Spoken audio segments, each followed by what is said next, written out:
वंशीवट में दर्शन के बाद अब हम पहुंच गए हैं भांडीर वन में। ये एक ऐसा वन है जहां भगवान श्री कृष्ण और राधा जी का गंधर्व विवाह भगवान ब्रह्मा जी ने करवाया था, और ये वंशीवट के बिल्कुल साथ है ये वन। अपने ब्रह्मलोक को चले गए, जो देवी देवता थे वो अपने देवलोक को चले गए, जो उनकी माया से यहाँ पर मंडप प्रकट हुआ था वो भी यहाँ से अलोप हो गया। राधा कृष्ण दोनों अकेले रह गए।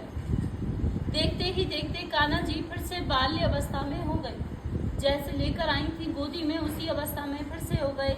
अब यह देख के राधा रानी रोने लगी और कहने लगी, हे प्रभु, यह कौन सी लीला रच रहे हो आप? मैं इस लीला को नहीं समझ पा रही कि अभी अभी तो आपने मेरे साथ विवाह रचाया था। अब यह कौन सी लीला है कि मैं तो तरुणावस्था में हूँ और आप बाल्य अवस्था में हो। इस वियोग को मैं सहन नहीं कर पाऊंगी प्रभु।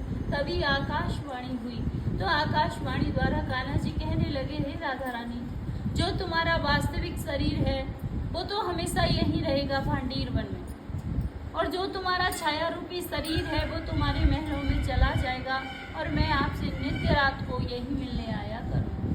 तो इतना सुनकर राधा रानी बहुत खुश हुई और कान्हा जी को अपनी गोद में उठाया, और जैसे नंद बाबा से वादा करके आई थी कुशल पूर्वक यशोदा मैया के पास छोड़कर वापिस आई। तीसरी लीला है, एक दिन राधे कृष्ण इसी भांडीर वन में भ्रमण कर रहे थे, तो कन्हैया जी कहने लगे, हे राधे, ये हमारा तुम्हारा निकुंज वन, हमारी तुम्हारी कुंजों की लीला हुई है, इसलिए आज इस वन को प्रसन्न होकर वरदान देता हूँ, जो भक्त यहाँ पे आएगा और इस कुएं पे आचमन करेगा तो उसे 14 अवतार के दर्शनों का फल प्राप्त होगा।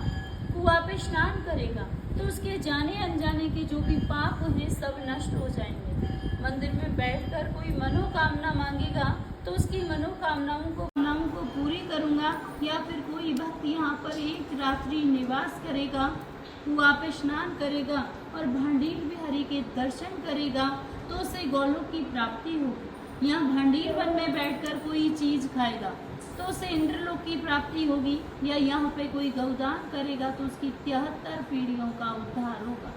इतना सुनने के बाद राधा रानी घबरा गई और बोली, हे प्रभु, आपने तो इतने वरदान दे दिए, इतना होने पे तो यहाँ भक्तों की इतनी भीड़ हो जाएगी, 24 घंटे भक्त रहेंगे, हमारे तुम्हारे मिलने में बाधा पड़ जाएगी प्रभु।